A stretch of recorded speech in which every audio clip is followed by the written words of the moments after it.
बातमी आहे धाराशिव जिल्ह्यातून। 5 दिवसांपूर्वी उमरगा पोलीस स्टेशन हद्दीतील जकेकूर गावातील आदेश जेटीथोर नामक युवकावर गावातील काही युवकांनी चाकूने जीवघेणा हल्ला केला होता। गंभीर जखमी असलेला आदेश हा उपजिल्हा रुग्णालयात उपचार घेत आहे, परंतु हल्लेखोर अद्याप फरार झाले असून 307 चा गुन्हा का दाखल झाला नाही, या पार्श्वभूमीवर ऑल इंडिया पॅन्थर सेनेचे राष्ट्रीय अध्यक्ष दीपक केदार हे दिनांक 24 मे रोजी उमरग्यात दाखल झाले आहेत। यावेळी नेमकं काय घडलंय पाहूयात सविस्तर वृत्त। आदेश बाळू जेटीथोर राहणार जकेकूर तालुका उमरगा या 19 वर्षीय तरुणावर चाकूने जीवघेणा हल्ला करणाऱ्या गावातील 8 जणांविरुद्ध विविध कलमांद्वारे गुन्हा दाखल करण्यात आला आहे। या प्रकरणी दिनांक 19 मे रोजी उमरगा पोलीस ठाण्यात गुन्हा दाखल झाला असून आरोपी प्रकाश पवार, रवी जाधव, अजय बिराजदार, अनिकेत बिराजदार, ओंकार सावंत, कमलाकर पांचाळ, शैलेश सुतार आणि शुभम राजपूत सर्व राहणार जकेकूर या 8 जणांविरुद्ध कलम 323, 324, 504, 506 अॅट्रॉसिटी यांसह विविध कलमांद्वारे गुन्हा दाखल करण्यात आला आहे। ऑल इंडिया पॅन्थर सेनेचे दीपक केदार यांनी पीडित कुटुंबियांची भेट घेतली, दरम्यान ग्रामस्थांशी संवाद साधला। त्यानंतर उमरगा उपजिल्हा रुग्णालयात उपचार घेत असलेला आदेश जेटीथोर याचीही भेट घेतली। यावेळी मोठ्या संख्येने भीमसैनिक यांनी गर्दी केल्याचे दिसून आले। काही दिवसापूर्वी जकेकूर गावामध्ये एका युवकावर चाकूने हल्ला झाला होता, त्यामध्ये तो गंभीर स्वरूपामध्ये जखमी आहे। उमरगा उपजिल्हा रुग्णालयामध्ये तो त्याच्यावर उपचार सुरू आहे। हाफ मर्डरचा गुन्हा दाखल होणे अपेक्षित होता, तो अद्याप झालेला नाही असं या ठिकाणी जकेकूर ग्रामस्थांचा आक्रोश होतोय। त्याच धर्तीवर पॅन्थर ग्रुपचे आलेले आहेत, तर नेमकं त्यांची काय प्रतिक्रिया आपण जाणून घेऊया। सर, नेमकं काय हा घटनाक्रम आहे, काय सांगा?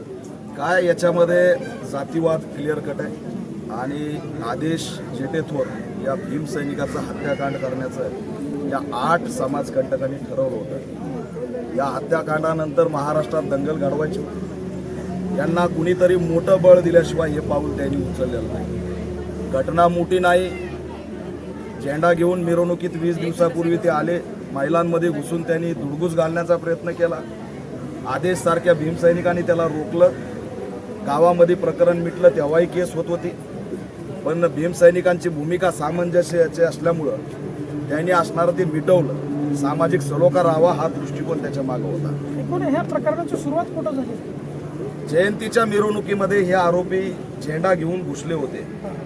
त्यांचा घुसण्याचा संबंध येत नाही, पण त्यांना तिथं काहीतरी गोंधळ करायचा होता आणि त्या जयंतीला गालबोट लावायचं। महाराष्ट्रामध्ये एक पायंडा पडला की या ज्या काही मिरवणुकी निघतात त्याच्यामध्ये समाजकंटक पाठवायचे, गोंधळ घालायचा आणि या मिरवणुकी ज्या होत आहेत त्या दुसऱ्या वर्षी बंद पाडायच्या या गोंधळाच्या नावाखाली। त्यातलाच हा प्रकार होता।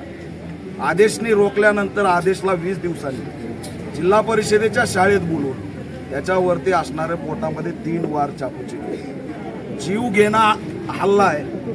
जीव घेणार हल्ला असताना 307 दाखल झालेला नाही। विशेष म्हणजे 24 तास FIR दाखल झाली। विशेष म्हणजे 24 तास DYSP भेटायला आले नाही। विशेष म्हणजे MLC सुद्धा त्या ठिकाणी मिळाली नाही। याचा अर्थ हे प्रकरण दडपण्यासाठी पुन्हा कुणाचा तरी राजकीय दबाव होता का पोलिसांवर, हा शंका आम्हाला निर्माण। ऑल इंडिया पॅन्थर सेनेने सोशल मीडियातून जिल्हा अध्यक्ष धनंजय उंबे आणि अशोक कसबे यांनी DYSPला संपर्क साधून या घटनेला वाचा फोडली आणि त्यानंतर FIR दाखल केली। या 307 नाही, आर्म ॲक्ट नाही, आज 8 आरोपी गंभीर हल्ला करून फरार आहेत। मला सांगा, जर त्यांच्या हातात असलेलं शस्त्र जप्त झालं नाही तर ते आणखी एक हल्ला करू शकतात, पुन्हा एकदा जीव घेऊ शकतात। आज मी जेकेखोर या ठिकाणी समाज बांधव त्याच्या आईची आणि त्यांची भेट घ्यायला आलोय। अॅट्रॉसिटीचा गुन्हा दाखल, पण एकही जण या ठिकाणी संरक्षणाला नाही, एकही पोलीस संरक्षणाला नाही। म्हणजे आता पुन्हा काही घडवायचंय का? त्या कुटुंबांनी जगायचं कसं? त्यांना शासन जर आधार देत नसेल, अॅट्रॉसिटीचं संरक्षण त्या ठिकाणी मिळत नसेल, तर त्यांच्यावर पुन्हा हल्ला होईल। 1 आरोपी अटक केलाय, तोही समाज बांधवांनी धरून दिलाय। 7 आरोपी फरार आहेत, चाकू मारणारा फरार आहे, का अटक होत नाही? ही भूमिका आम्ही DYSPला विचारण्यासाठी आलो। इशारा देतोय की काही तासात जर आरोपीला अटक केलं नाही तर लक्षात घ्या, उस्मानाबादमध्ये मोठा मोर्चा काढून पोलीस निरीक्षक DYSP यांचं निलंबन झालं पाहिजे आणि त्या ठिकाणी आरोपीला अटक झाली पाहिजे. याच्यासाठी जिल्हाधिकारी कार्यालयावरती मोर्चा या 4-5 दिवसात काढल्याशिवाय राहणार नाही. कारण आमचा भीम सैनिक या ठिकाणी मारता मारता वाचलाय. आताही त्याची गॅरंटी नाही.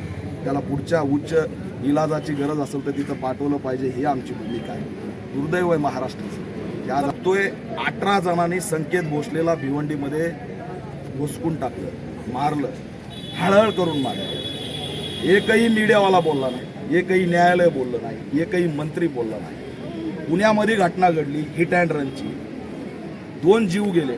आज सगळा महाराष्ट्र बोलतोय, पण दलित अत्याचारावर कुणीही बोलत नाही. आज सुद्धा आदेशवरती बोलायला इथं सत्ताधारी कुणी आला नाही, विरोधकांची प्रेस सुद्धा नाही. मतं मागायला आमच्याकडे जेकेकोरला आले, उमरग्यात आले. राखीव मतदारसंघ आहे, आमचं मत यांना लागतं, आमच्या मतावर हे आमदार होतील, पण आमचे अश्रू पुसायला मात्र कुणी येत नाही.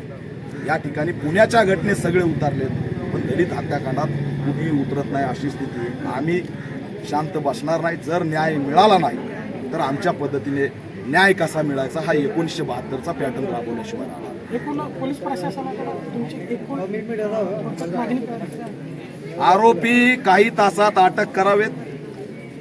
7 आरोपी चाकू घेऊन फरार आहेत, ते दुसरा हत्याकांड करणार नाहीत याची काय गॅरंटी आहे?